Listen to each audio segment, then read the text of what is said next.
بيبدأ الفيلم مع آدم، وده بقى عميل سري قرر يبعد عن حياة العنف ويعيش عيشة هادية وسط النحل. بنشوفه وهو خارج من المزرعة بتاعته في يوم هادي، وفي الطريق بيقابل ست كبيرة اسمها باركر، واللي هي صاحبة الأرض اللي هو مأجرها. بيشوف إن باركر مبسوطة من الشغل اللي بيعمله آدم، لأنه بيرجع الأرض تاني صالحة للزراعة وبيخليها أحسن من الأول. علشان كده باركر بتعتبره زي ابنها وبتعزمه على العشاء، ما هو غلبان بقى ومالوش حد غيرها. آدم بيبتسم وبيقول لها إن هو كمان بيعتبرها زي أمه، وبيوافق إنه يروح يتعشى معاها من غير تردد.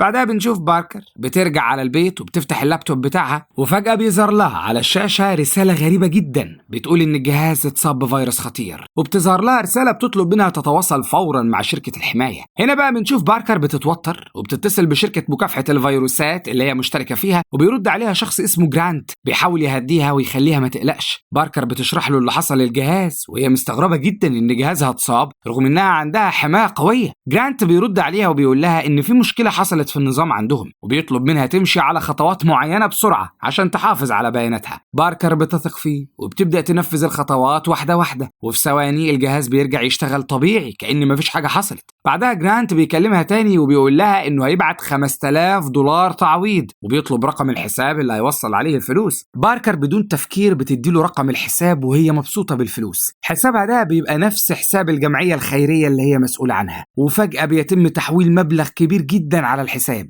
لكن بعد لحظات قليلة بيتم تحويل كل الفلوس لحساب جرانت، وجرانت بيرجع يتصل بيها تاني بيقول لها إن التحويل حصل بالغلط وبيطلب منها ترجعه بسرعة. باركر بتتأثر بكلامه وبتوافق ترجع الفلوس فورا من غير ما تشك لحظة واحدة، وبتدخل على حساب الجمعية الخيرية وتكتب كلمة السر بنفسها. فجأة بتتفاجئ إن الحساب فيه حوالي $2 مليون تبرعات، لكن خلال ثواني كل الفلوس بتختفي وبتتحول لحساب جرانت بالكامل. باركر بتحاول تكلمه تاني بس مفيش أي رد خالص، وهنا بقى بتكمل صدمتها بإنها اتنصب عليها رسمي يا معلم وبشكل احترافي كمان. أما جرانت بقى ففي الوقت ده بيبقى قاعد مع فريقه بيحتفل بالعملية وآخر روقان، وبنعرف إن جرانت ده متخصص في النصب الإلكتروني بيشتغل تحت غطاء شركات حماية وهمية. بيجي الليل وبنشوف آدم بيروح بيت باركر زي ما كان متفق معاها على العشاء، وأول ما بيوصل بيتفاجئ إن الباب مفتوح والجو هادي هدوء مرعب، وفي لحظة صمت بيلاحظ مسدس مرمي على الأرض، وفجأة الصدمة الكبيرة بيلاقي باركر منهية حياتها وهي قاعدة على الكرسي. قبل ما يستوعب اللي حصل فيرونا بنت باركر بتظهر من وراه وبتوجه له السلاح مباشرة، وطبعا فاكرة إن هو اللي خلص على أمها، وبتجبره ينزل على الأرض فورا وبتعرفه إنه مشتبه فيه. بتعرفه فيرونا إنها محققة في مكتب التحقيقات الفيدرالي وبتقبض عليه وبيتم تسليمه للشرطة، وبعد شوية بيتم الإفراج عن آدم لعدم وجود أي دليل إدانة. وكمان الطب الشرعي بيأكد إن باركر هي اللي أنهت حياتها بنفسها. فيرونا بعدها بتقعد في البيت لوحدها وبتفحص جهاز أمها وبتبدأ تكتشف الحقيقة الصادمة، وبتفهم إن السبب الحقيقي لوفاة أمها هو عملية نصب إلكترونية ضخمة. تاني يوم بنشوف فيرونا بتروح وبتقابل آدم، بتعتذر له على اللي حصل وبتشكره على اهتمامه بأمها، بتعرفه حقيقة اللي حصل لوالدتها وإنها اتنصب عليها واتسحب كل تبرعات الجمعية الخيرية، وبتقول له إن الفاعل مجهول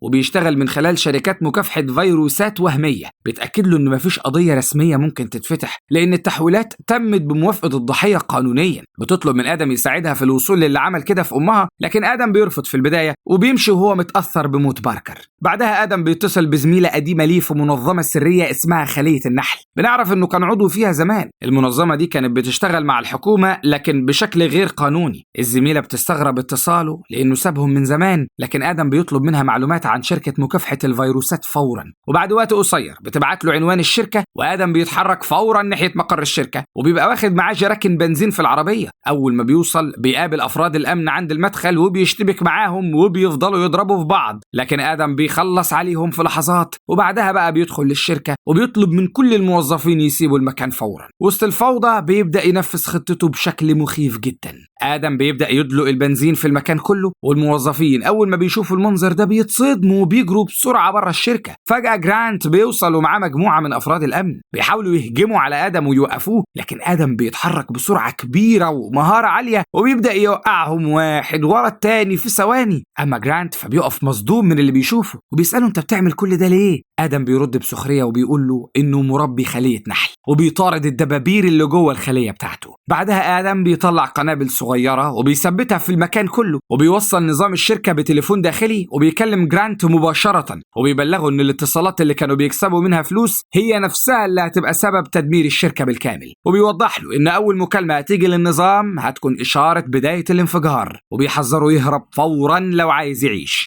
هنا بقى جرانت بيجري بسرعة مرعبة بره المكان وهو مصدوم مش مستوعب اللي بيحصل. فعلا أول عميل بيتصل على الشركة فجأة الانفجار بيحصل وبيدمر المبنى كله في لحظات، والنار بتغطي المكان بالكامل. بعدها جرانت بيتصل بصاحب الشركة ديريك وبيبلغه بالكارثة اللي حصلت، وبيأكد له إنه مفيش أي معلومات عن الشخص اللي عمل كده غير إنه مربي نحل، وكاميرات المراقبة كلها اتحرقت ومفيش أي دليل. هنا بقى ديريك بيتجنن من الغضب لأن خسارة الشركة وصلت ل 30 مليون دولار. بيأمر جرانت يدور على كل اللي اتنصب عليهم من الشركة مؤخرا لأنه متأكد إن اللي حصل ده انتقام. بعد وقت قليل ديريك بيبعت مجموعة من رجالته لجرانت وبيروحوا لباركر لأنها كانت أكبر ضحية اتنصب عليها وممكن تبقى هدف انتقام. وهما في الطريق بيشوفوا آدم بالصدفة وهو رايح ناحية مستودع مهجور، بيقرروا يطاردوه، وأول ما بيوصلوا المستودع بيكتشفوا إنه فاضي، وفجأة آدم بيظهر من أكتر من اتجاه جوه المكان وكأنه كان متوقع وجودهم. بيبدأ يوقعهم واحد ورا التاني ويخلص عليهم ومحدش بيفضل غير جرانت. آدم بيمسكه وبيقطع له صوابع إيده وبيسيبه حي بس منهار. بعدها آدم بيختفي بهدوء من المكان وكأن مفيش حاجة حصلت. بعد وقت قليل فيرونا بتوصل مع الشرطة للمستودع وبتلاقي المكان كله محروق، وبتلاقي جثة واحد من الرجالة ومعاها بطاقة جرانت، وبتفهم إن جرانت هو مدير شركة مكافحة الفيروسات وإنه كان جزء أساسي من الشبكة كلها. فيرونا بتستنتج من كل اللي حصل إن آدم هو اللي فجر شركة مكافحة الفيروسات وإنه بيعمل كده انتقاما لموت باركر. في مكان تاني جرانت بيبقى في عربيته وبيتصل بديريك وبيبلغه إن آدم قتل رجالتهم كلهم وقطع صوابعه كمان. وفجأة بنشوف آدم بيظهر قدامه وبيمسك جرانت بالحزام وبيثبته جوه العربية وبيشغل العربية بنفسه وبيسوق ناحية البحر بسرعة كبيرة جدا. جرانت بيحاول يفلت لكن العربية بتكمل طريقها وفي لحظة واحدة العربية بتقع في البحر. آدم بيمسك تليفون جرانت وبيكلم ديريك مباشرة، وديريك بيبقى سامع كل حاجة بتحصل في اللحظة دي. آدم بيقول له بسخرية إنه جاي عليه الدور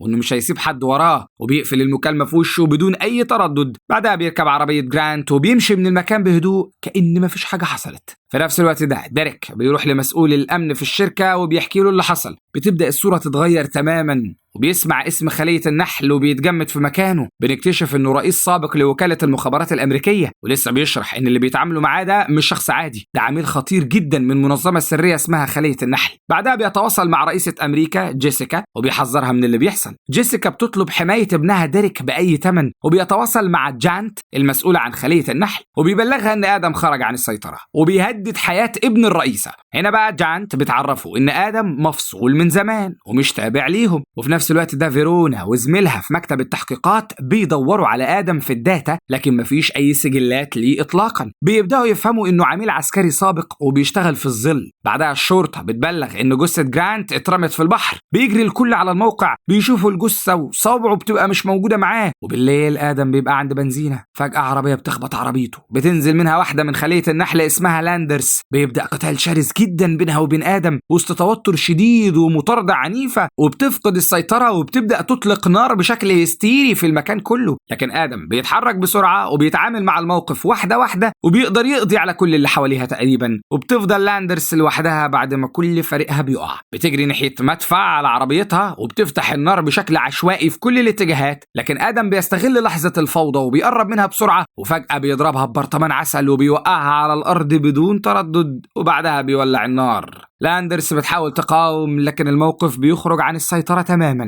آدم بيتحرك بهدوء ناحيتها وكأن مفيش أي حاجة حصلت، بياخد صباعها وبيحطه في كيس كدليل. بعدها بيسرق عربية من اللي موجودين في البنزينة وبيمشي في هدوء.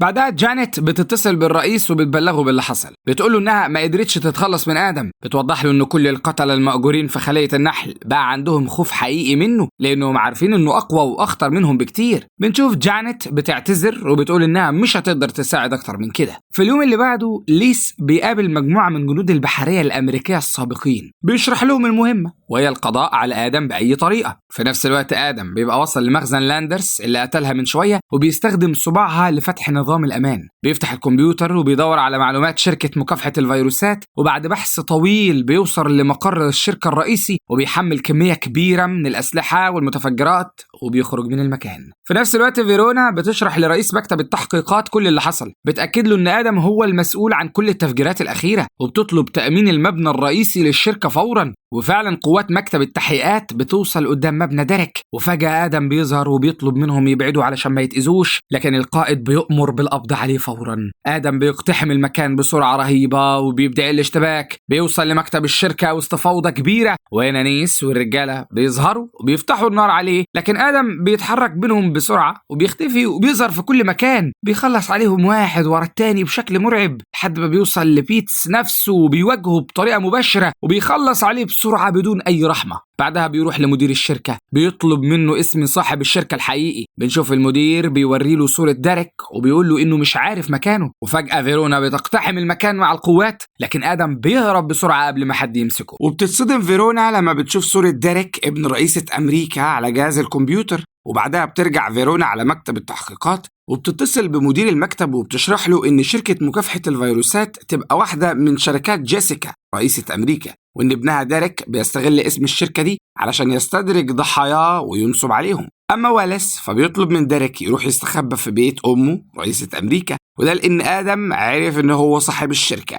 ومش هيسكت غير لما يوصل له ويخلص عليه. تاني يوم عمنا ديريك ما بيكدبش خبر وبيروح عند أمه، وبنشوف إن في حماية مشددة على مداخل ومخارج البيت كله، وبيبقى مع ديريك زعيم مافيا من المرتزقة من أمريكا الجنوبية واللي بيبقى اسمه راس. بنعرف إن واليس هو اللي مكلفه بحماية ديريك ضد أي خطر يتعرض له. أما جيسيكا فبتبقى عاملة حفلة كبيرة، وفي الوقت ده بنشوف آدم بيتسحب وبيدخل من خلال فتحة المجاري وبيتنكر في هيئة واحد من أفراد القوات الخاصة وبيدخل البيت بكل سهولة، وبنشوفه بيتحرك بمهارة وخفة تقولش فراشة طايرة يا اخواتي. بيحط قنابل في عربيات القوات الخاصة من غير ما حد يشوفه، وبعدها بيروح وبيغير هدومه وبيبقى آخر ألاجة وبيدخل الحفلة وكأنه واحد من المدعوين. أما مدير مكتب التحقيقات فبيبقى عامل اجتماع صغير مع جيسيكا وابنها وبيعرفها على عمليات النصب والاحتيال اللي نفذها المحروس ابنها من خلال إدارته لشركة مكافحة الفيروسات. هنا بقى جيسيكا بتتخانق مع ابنها،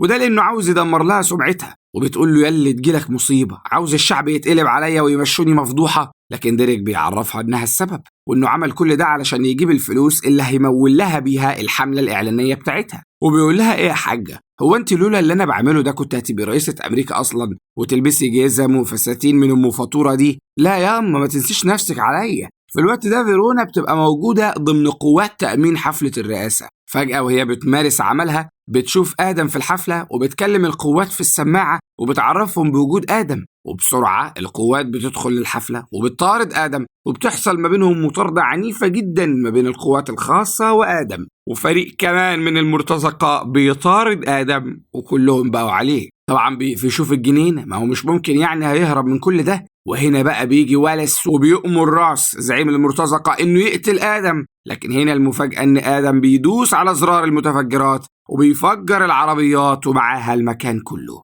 المكان بيتحول لساحة من الذعر والفوضى، وآدم بيستغل الوضع ده وبيهرب من المكان بسرعة وبيدخل للبيت تاني وبيتحرك على أوضة جيسيكا. هنا بقى بنشوف آدم بيتحول لوحش ويقدر يخلص على أي حد بيقف في طريقه، وأي حد بيجي قصاده بيموت سواء قوات خاصة أو مرتزقة. وهنا بقى بيظهر له راس وبيدخلوا مع بعض في قتال دامي فوق الحزام بقى وتحت الحزام وفين يوجعك. وبنشوف راس بيقدر يعور آدم بالسكينة، والراس ده ما بيطلعش سهل خالص. هنا بقى آدم بيهجم على راس وبياخد منه السكينة وبيهجم عليه وبيفضل يضرب فيه لحد ما بيخلص عليه. أما جيسيكا بقى فبتقرر تعمل مؤتمر صحفي عشان تعلن فيه الحقيقة قدام الناس كلها وتبرأ نفسها، وبكده ديريك هيتحاكم بتهمة النصب والاحتيال. ديريك بيرفض انه يتقبض عليه، بيمسك مسدسه وبيخلص على مدير مكتب التحقيقات. وهنا بقى آدم بيقتحم المكان وبيبقى عاوز يخلص على ديريك. وهنا بقى ديريك الواد الأصيل بيمسك أمه بيحط المسدس على راسها وبياخدها رهينة. هنا بتيجي فيرونا وبتطلب من آدم يسلم نفسه، لكن آدم بيرفض وبيضرب ديريك بطلقة في نص دماغه، وبعدها بينط من الشباك وبيهرب. طبعا فيرونا بتسيبه يهرب بمزاجها لأنها متأكدة أنه عمل كده عشان ينتقم من كل المجرمين اللي كانوا السبب في موت والدتها. وبكده بيخلص فيلمنا النهاردة. أتمنى يكون عجبكم، اعملوا لايك، اشتركوا في القناة وفعلوا الجرس علشان توصل لكم كل ملخصاتنا الجديدة أول بأول. سلام.